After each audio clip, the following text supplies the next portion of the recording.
Welcome to the Genius Talk podcast. I'm your host Atul Raj from the bestemailmarketer.com, and today we have Cecil Williams with us. Cecil, thank you so much for joining and welcome to the podcast. Thank you very much. Appreciate it. It's an honor to have me on. And as we just talked about the time difference, I really appreciate you taking your time to do this at all, man. Really appreciate it. Thank you very much. Okay, Cecil, so for our listeners who don't know you, can you tell them who you are and what do you do? Yes, for the listeners, my name is Cecil Williams. I am a financial accountability coach, and who I really work with are high performing individuals, couples, small businesses, and I help them turn good income into clear financial structure. So I basically, through accountability, creating simple systems and practical guidance, help them understand their money so they're able to invest that money with confidence and they're really able to move from reacting to being more Mhm. intentional. So we're just really putting financial structures in place so they can build the life that they want and they're not stressing out when it comes to money and their finances. Okay, Cecil, can you share a bit of your story, how you become a financial accountability coach? Yeah, I think I went into this full time about two years ago, but I would say I migrated to the United States in when I was 18. So it's been 20 something years now. And I think when I moved to the States, I was very fascinated by the systems, all the different systems, and one of them being the financial system. And when you move here as an immigrant, I think one of the things they warn you about is money. So things that are related to money, debt, savings, and things. And one of the most things that stuck out was debt. They're always telling you, don't get credit cards, don't do these things. But when you're young, you don't necessarily listen to all the advice. And primarily it's because you're young, you don't have means to money, and you're on campuses and there's companies like Capital One peddling $500 credit cards to you. You get them because you're like, hey, I need to go on this trip with my friends from college and I don't have $500 right now. I'm just going to get this credit card. And so it begins. Next thing you know, it's 500, you're taking more credit cards or things of that nature. And nobody's there to give you the financial education. They just tell you not to do it. They don't tell you why. And you find out very quickly why you weren't supposed to do it. You get into debt. So as a young person, as a young man, you get into debt and that builds up over time. And as a result, I try to figure out, okay, this is not sustainable. This can't be life. I need to know how to invest and do all these things. But now I'm stuck with this little bit of debt and they told me not to, but now I understand why they told me not to. So you start researching on ways for you to get out of debt. And then you go down these rabbit holes. You start understanding the different systems and trying to figure out exactly how you can get out of debt, stay out of debt. So for me, it became reading magazines, Money Magazine, Entrepreneur Magazine, and anything I can get my hands on. Then it wasn't a lot of YouTube, it was just a lot of magazines. And then slowly you get into the YouTube videos and you start watching people who are teaching you how to do these things and be intentional about getting out of debt, be intentional about making sure you save, and then being intentional about investing. So because I did so much of that and I had to go through so many cycles of it, getting out of debt, getting back in debt, getting out of debt, you put these systems in place, you put your budget in place, you put all these different systems in place.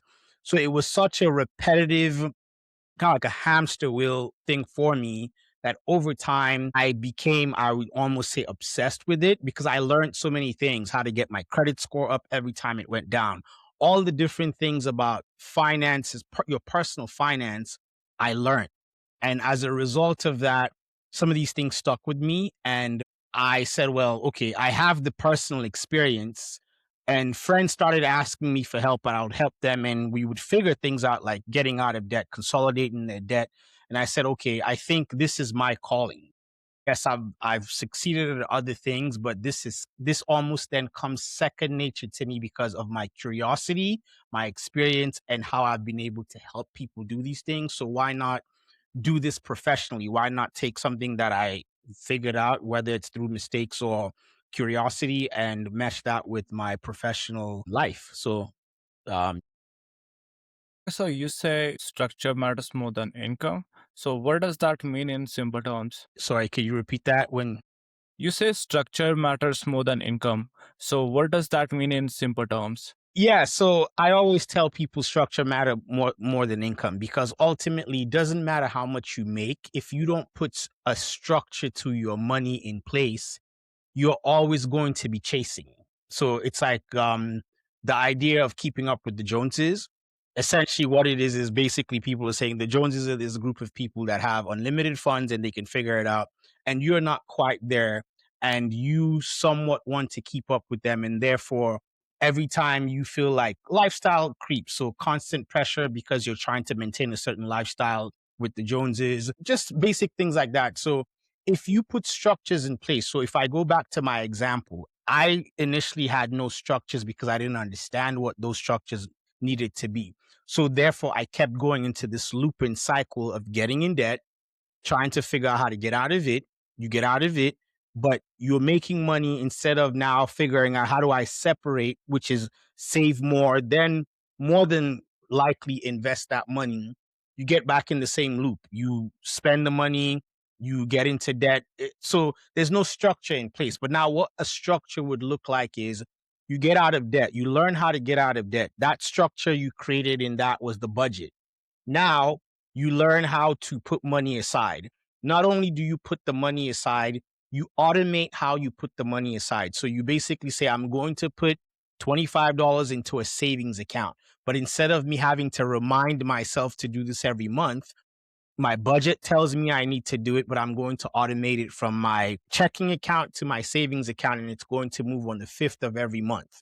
Then I'm going to move another 25 on the 10th of every month from my checking account to my investment account. So you that structure you create allows you to do the things that you need to do without having to second guess yourself or say, well, am I doing the right thing? Because the structure is there. So as your income increases, the structure helps you. Now, obviously, the structure allows you to be disciplined, whether you want it or not. And then I believe that discipline creates habits that allows you to increase your savings rate and your investment rate. So therefore, it doesn't get you in trouble. So in simple terms, that's why I say structured is more better than sometimes more income. There's nothing wrong with making more income. That's the goal. We all want to make Mhm. more income, but you need structure behind it. Okay. So if someone makes good money but don't feel in control, where should they start first? So if you're making good money and you don't feel in control, I think you need to understand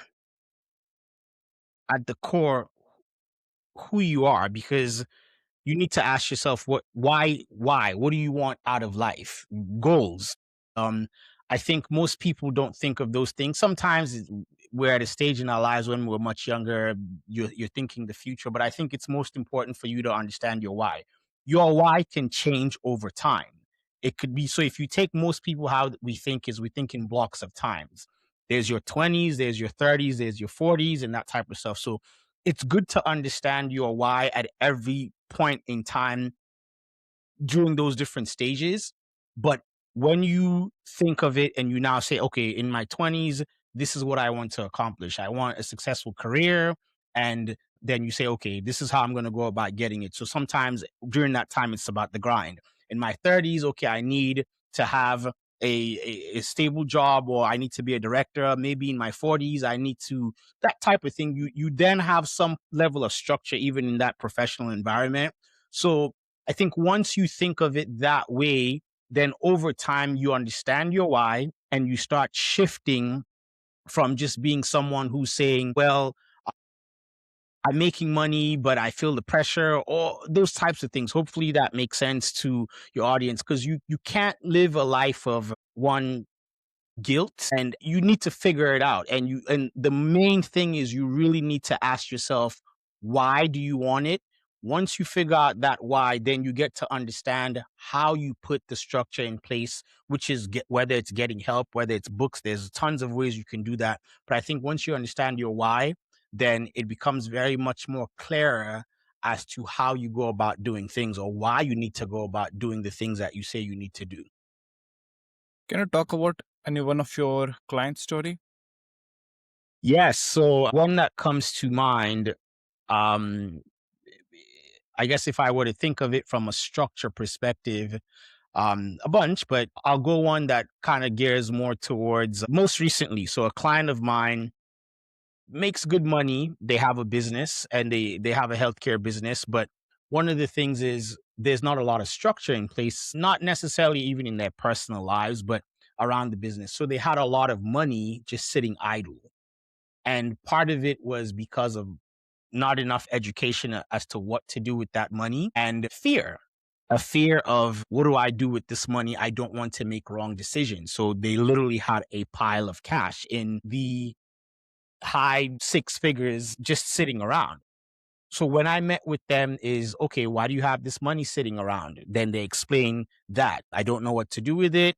I don't understand. I don't want to put it in the market. And then what if it goes down? The typical question. So I said, okay, first I need to understand what is it that you want to do with this money, why you want to do these things. You have to understand their why. And then we devised a plan based on their goals, their wants, their needs. Then we put the structure in place and say, okay, this is what we're going to do over the next 6 months. Part of what they needed to do, they needed to save in taxes, because if they just let that money sit, it was Mhm. coming close to the end of the year. They don't deploy that money in certain things, they will get taxed by the IRS. So we create certain levels of structure to, if you want to say, shelter some of that, to make sure we Mhm. work with a CPA to get proper advice to say, okay, this is what you can properly shelter legally into these structures to help you with that. We're going to open a brokerage account to help you invest.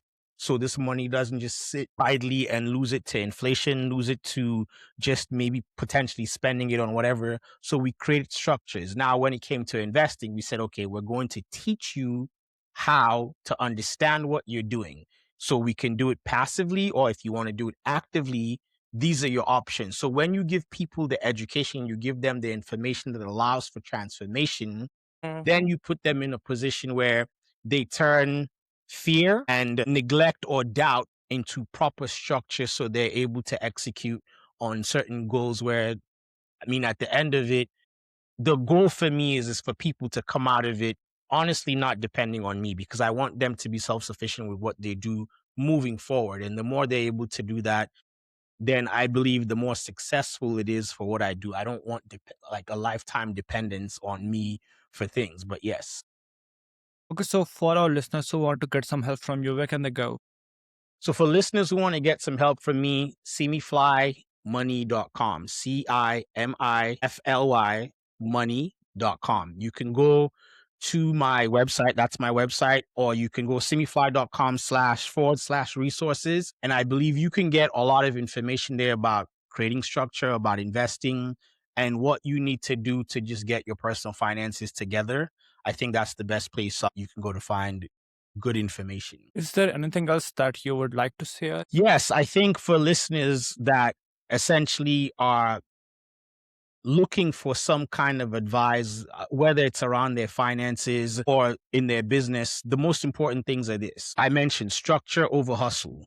Most entrepreneurs we don't have an information problem.